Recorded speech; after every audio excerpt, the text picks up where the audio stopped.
Now I want to turn your attention to this canister that has fallen out of the helicopter. As it hit the ground, it got smashed up on one side. This canister will help you remember epicanthal folds. And epicanthal folds are common in Down syndrome patients. So again, smashing canister for epicanthal folds. Now the helicopter has been using its spotlight to identify the perps rushing through this field toward the river. The fact that they are brushing through this field and getting spotted will help you remember brush-filled spots. Now brush-filled spots are interesting features of the iris in the eyes of Down syndrome patients. So again, these bad guys spotted rushing through the field stands for brush-filled spots. So now let's look back at this robber on the broken ATV. He must have crashed into a street sign before arriving. Maybe that's why the ATV is broken. And if you look closely, it looks like the street sign came from E Street. E Street kind of sounds like estrogen. And the fact that the sign is broken and on the ground indicates that estrogen is low in the maternal serum. So again, fallen E Street sign for low estrogen.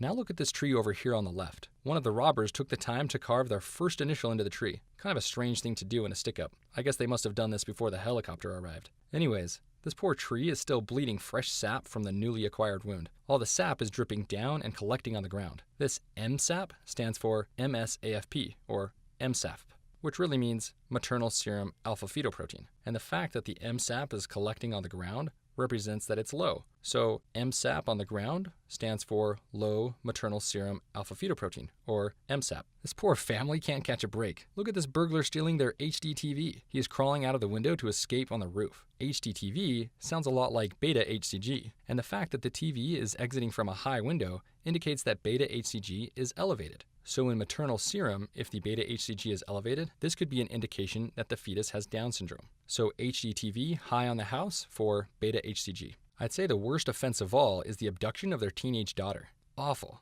She has the letter A worn prominently on her shirt. You can see that rope wrapped around her really tight. This is inhibiting her from escaping. This inhibition represents inhibin, specifically inhibin A, as indicated by her awesome school shirt. Not sure what school she goes to, but it starts with the letter A. Now being pulled up on the roof indicates that inhibin A is elevated. So the inhibited girl with the A shirt being pulled up onto the roof represents elevated inhibin A in maternal serum. And with that, you have learned all the items you need to memorize for Down syndrome.